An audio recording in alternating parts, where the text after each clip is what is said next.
Welcome to 28storms.com and the Hurricane Tracker app. This is your tropical weather update for Tuesday, September 13th.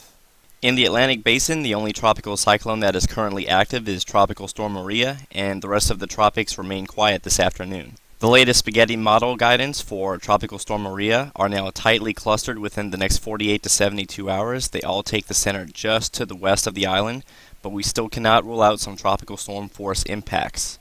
The Hurricane Center is also closely following the model consensus, and they forecast the center to make its closest approach to Bermuda at around 8 a.m. Thursday, and as you can see, there are tropical storm watches in effect. This is a look at the latest wind radii for Tropical Storm Maria. This is the position of the center, but notice where the strongest tropical storm force winds are located. They are all centered primarily east of the center of circulation, so even if the center were to pass this far toward the west, we still can't rule out some outer tropical storm force sustained winds making it directly over the island. As of the latest advisory, maximum sustained winds are still only 50 miles per hour. There is some chance that those winds could increase, but the chances of Maria ever becoming a hurricane appear to be fairly low. And as we turn to the latest visible imagery, you will notice that the surface circulation is still somewhat partially exposed to the west of the primary convection. And you can see the convection is still displaced to the east, and again, that is where some of the more dominant tropical storm force winds are located. And the whole reason why we continue to see this center be a little bit lopsided to the west of the convection is due to all of this southwesterly wind shear. This is the primary trough that is going to eventually recurve Tropical Storm Maria toward the northeast, and out ahead of that we still have a lot of southwest wind shear, and it really does not appear that this shear will be letting up anytime soon.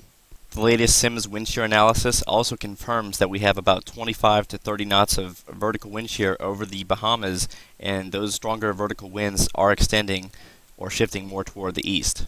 And if we turn back to the latest visible, you will also notice that much of the Gulf, Caribbean, Central Atlantic, and even the Eastern Atlantic are relatively quiet this afternoon.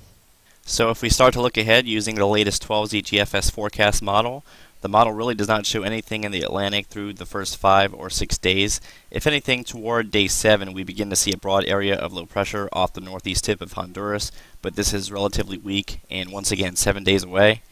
And we also have 1 or 2 tropical waves in the Central and Eastern Atlantic, but those are really far out and relatively weak in nature.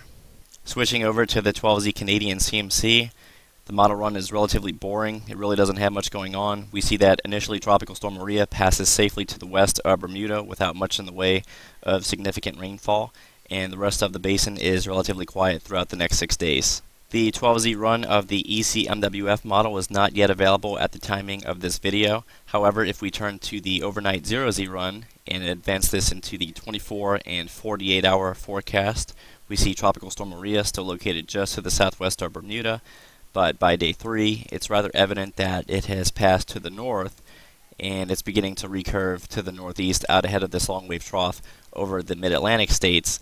And as far as the rest of the tropics are concerned, as we go into day 4 and day 5, we really don't have much in the way of any action, and the same can be said for days 5 all the way through, now this is day 10. So there's really not a whole lot being advertised by the models for at least the next 5 to 7 days.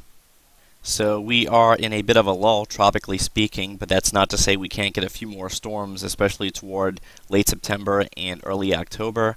So please stay tuned to 28storms.com and the Hurricane Tracker app for more comprehensive tropical weather analysis throughout the remainder of hurricane season 2011.